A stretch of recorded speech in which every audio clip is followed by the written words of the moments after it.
I'm Brian with Horses Know the Way Home, and this is Judy. And Judy, we have this first 15 minutes. I just wanted that first 15 minutes to give that to you to say, this is where I'm at, this is where I'm going. Meaning, we're going to be talking about yoga and Horses Know the Way Home, and specifically you and yoga experiences through you, and what Horses Know the Way Home means, and we're going to talk about how they overlap and just look at each one of them through each other's eyes. Through these videos, people have heard about me over and over again. I just like an opportunity for you to introduce you, and if you notice that this happens, watch where she's going to stop. So if there's a camera there, and I'm talking to you, and I'm aware I'm talking to you, but I'm not staring at the camera, but I'm aware of the camera. Yes. She just went to where my awareness softly lays. Yes. All the time. It gets a little scary, a little freaky. At the same time, it feels like love, like there's an energy that she taps into. People always ask me, what do I do with Brenda? And I always say, I get to stand next to her and feel love pass through me. The love doesn't come from her. The love doesn't come from me. When I'm standing next to her, she's aware, she shows me where this love that connects us all is. So she becomes my window of truth into we're all connected, that we're all us. And I'm an individual expressing that. I've never had a feedback mechanism be so accurate. So now I just went into my head and told you a story, because I can actually picture myself at Glen Farm and people asking me, what do you do with your horse? And they're waiting to hear ride, jump, drive, there's dressage, and I say, I get to stand next to her. So when I went into this, she walked away. But prior to that, I was feeling how special this moment was and sharing it with the camera. But I'm not at the camera, I'm here and kind of directing it here. And when we filmed the other day with Mark, we were just down a little further. As soon as we started talking, Brenda comes right around and plants herself there. She'd wander away. Whenever that connection would happen again, all of a sudden she wanders back and like she's bathing in the stream. So she shows me when there's a connection. And then sometimes she'll just say, okay, you're connected, everything's all set, I'll be over here eating grass. So it's not that she's leaving, that she's content that the connection exists. I think of you as someone who's connected, who's opened up to being connected.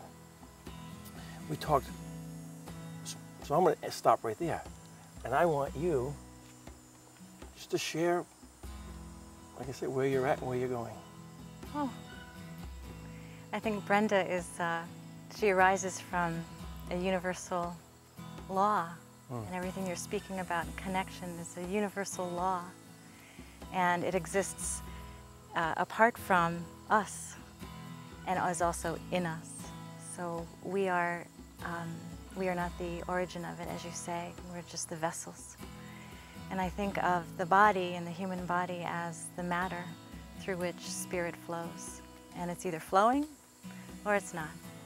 And we're either in a state of love and grace or we're not. And for most people, suffering comes from the loss or lack of that connection due to whatever. Often it's the ego. So where am I? I wouldn't be here without yoga. Yoga saved my life. The actual physical practice saved my life. I was quite sick and I couldn't move. Every time I moved, I'd go into anaphylaxis, which, as you know, is life-threatening. And I started doing yoga, and it brought me back to health. So it also brought me back to health, mental health, and it showed me a way of uniting, yoking, or coming into union with the ground of being, the ground of being. So I love it when you speak about Brenda, and our conversations, all our conversations we've ever had have always been conversations about connectedness and connection. which I also find just stunning, that one can have that kind of relationship with another human being, and only that kind of relationship. It would be very different if I were your sister, for instance, probably. There might be other things to discuss. But for now, I love it that it's all about connection. And back to this idea of spirit in matter, that, you know, long ago, 1,000 years ago, 2,000 years ago, mystics were very mystical, and they often were out of their bodies. And the idea was to transform yourself or transfigure yourself, really transform yourself and transcend the body in connecting with spirit. But now human consciousness has arrived at such a point where we're ready to bring spirit down into the body, right into our feet, into the ground. And the fact that we can be sitting here in 2012 having this conversation with a horse as a main character in this little movie, and as a horse as demonstration and embodiment of divinity and spirit, and our connection in this moment with divinity and spirit is so beautiful. You know, this conversation, who knows if it was going on 1,000 years ago. But people used to only look up, and now we're looking down and up and seeing the body as a conduit for that energy, to ground the energy from above. Right. And that in the current movement of mindfulness practice, and the current rise in Buddhists and people interested in Buddhism, which is a psychology, we're all seeking to ground the wisdom and to embody it. And there really can be no transcendence without first embodiment. And I think that's what Brenda represents for me. And of course, that's what the yoga mat represents for me. Embodying divinity and a chance to really reconnect with my soul when I feel disconnected. I'm always connected, but I forget sometimes and don't feel or become numb to it. So I'm here because we share this beautiful passion, and because we're both teachers, and we're talking about teaching others how to do this. And we all need to be taught. I need to be taught. As you keep saying, Brenda is a mirror for you. She tells you when you're holding your breath, and she reminds you to breathe, and she reminds you that she's where your energy is, and she's keeping you safe. And you just gave me a perfect, well, for me, I'm always looking for metaphors that help teach and shed light on the truth. If I thought of Brenda as the window to that light that comes through and she grounds, yet sometimes you get out of your car and you want to check your hair, and you look in the window for the reflection. So Brenda is that pane of glass that can be the mirror that you can see yourself in. She can also be the window that the light passes through. And she does both very, very well. And there's not even a shift. It's whatever's the asking. If it needs mirror, there's a mirror. If it needs clear light coming through, clear light comes through without even not even a shift. So I've always said she's a mirror, and I've always said she's the window that I can see the universe from, because I've done everything to put as few conditionings as I can on her, so that she remains as connected to that wild state, that free state as possible. You know? She's your teacher, in other words. I mean, you're a teacher, but she's also your teacher. And I think that's another reason I'm here, is this idea of, you know, what is a teacher? And who are your teachers? And what is the role of a teacher? What is my role as a yoga teacher? What's your role as a teacher of movement and momentum, as you said last week, the idea of momentum, I loved that. And in teaching, you find yourself reflected, but also in learning, you see yourself reflected through your teacher's eyes. So in yoga, the word for teacher is guru, which some people have trouble with, but literally guru means the remover of darkness. So back to your window through which the light shines.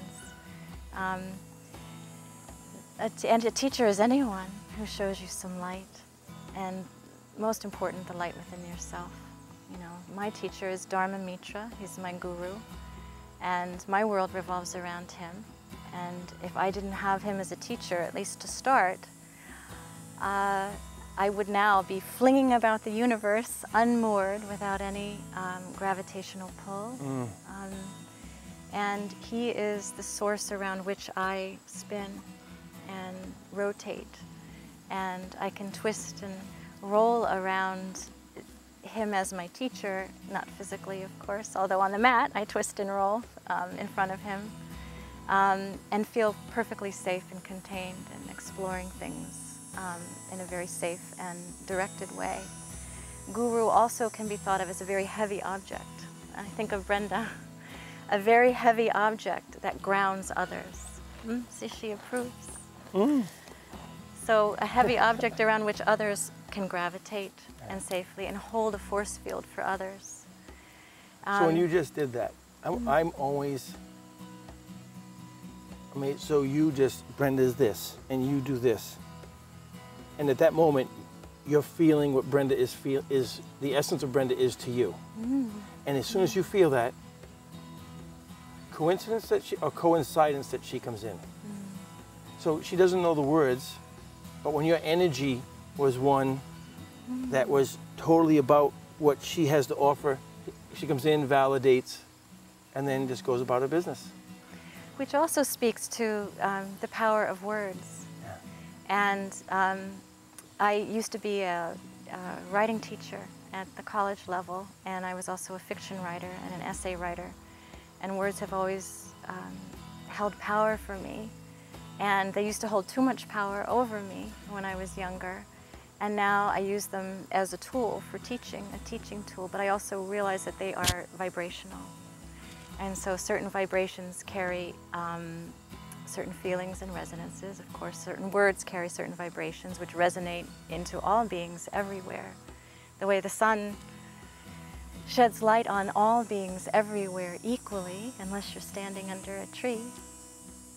The same way the sun, you know, drips down on us, so do the words come out of us, moving into other people and through all beings everywhere. And as my guru says, you have to be very careful what you put inside your mouth, and you have to be very careful what comes out of your mouth. And if you can control what goes inside your mouth and what comes out of your mouth, then you'll be a real yogi. So again, at the level of vibration, what foods are you eating? Are you eating food of high vibration or low vibration? Are you eating food that came to you through violence? Are you eating food that's clean and sunny and warm and bright and juicy? Are you eating dead foods and fried foods and cooked foods? And they'll make you feel dead and fried and cooked, says my guru. So Brenda is the embodiment of health, as far as I can tell. She's letting things pass through her. She walks around things that she doesn't want to pass through her. She eats well. She's given a load of love all the time. And that's why she can reflect so cleanly to you the universal truths. Whenever somebody says words to me, I always think there's the actual words that come out of your mouth, there's the tonality or the vibration of the word, then there's the body language, which is the vibration, how it's felt. And so they had said something about a certain situation. And I said, I'm going to repeat back to you what you just said, but I'm going to eliminate the words. Okay, you ready?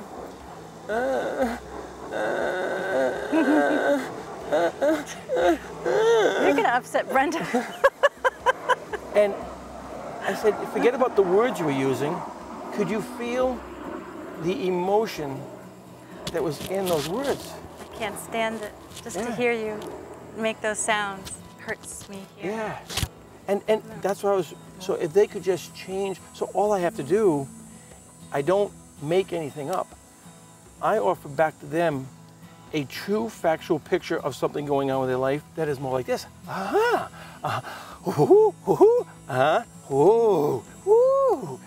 And next thing you know, and I put some words there, and at that moment, they're holding the weight of the two. And they never pick this. And all you have to do is just offer them something better to lean against for a while until they can get both feet over there. And it just offers them a better vibration that they can connect to. And you're like a good father or mother or parent does. You're creating a space for them to step into. You have belief and hope for them and certainty that each one of us is capable of stepping into that safer, more light-filled space. I mean, that's what a parent does for a child, is hold space for that child until the child is ready to step into it. And then you hold space, you know, 5 years down the road, and when they're 14, when you have a 14-year-old boy, you're holding space for when they're 21 years old, hoping they make it to that. But it's your faith that's working. Yes. Thank you. So as you started talking about your son, and you connect, she comes up. Oh, yeah. Making it real. Yes. Yes. Everything grounded. Yes. Yes. Om Pavitra Pavitra Va Sarva Vashtangato Piwaya Smarit Pundrikaksham Sabaya Vientra Suchahi. Om. That's what drew her over to the fence before. The mantra for purification.